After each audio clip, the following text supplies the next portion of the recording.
In our country, for that matter, perhaps the world, diseases of the brain do not draw the same response as other threatening health issues. 80+ million Americans may require some form of care for their brain. Some say it's a tsunami of sorts, a pandemic. 4 or 5 years ago, the Institute of Medicine reached the conclusion that we were not going to have the workforce that we hoped for to take care of these people. It's also a very expensive disease. Alzheimer's disease in the year 2050 will cost the United States economy about $1 trillion a year in direct and indirect costs. The most important thing we can do is focus on this crisis. God only knows who's next. It may be the person standing next to you or one of your loved ones. All of a sudden, it just happens. And the magnitude of the problem is only getting worse. The biggest risk factor by far for Alzheimer's disease is living a long life.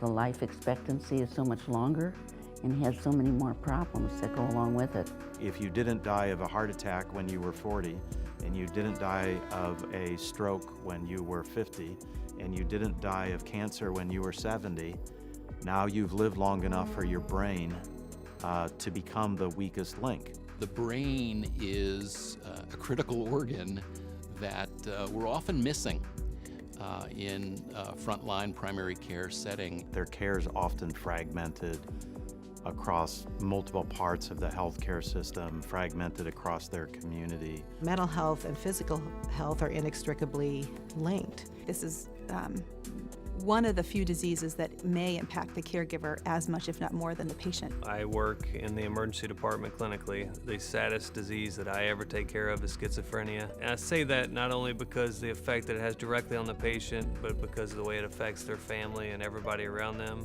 All illness impacts not only the individual, but those who love and care for them. Some of the saddest cases we see are a patient who's considering ending their life so that they won't be a burden on their family. Right now, when someone has a real issue with his or her brain, it's really hard to get help. There's been a division of mind and body in healthcare, as evidenced by patients dying 25 years earlier than the normal population. I do believe in our society, chronic brain illness, chronic mental illnesses has a stigma and a fear attached to it.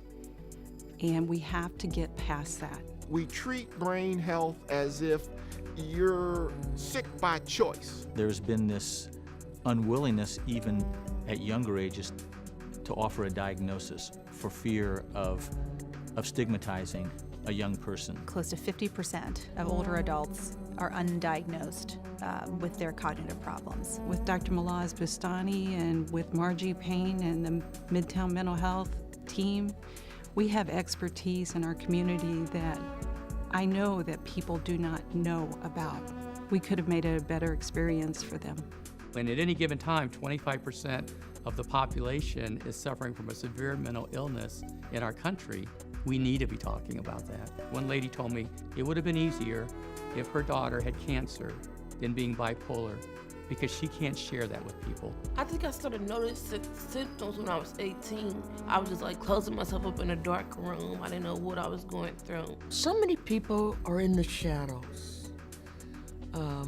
Tremendous suffering. And it would just be wonderful to provide them the ability to come out of those shadows and see a beacon of light with the type of treatment and resources making them viable, healthy people.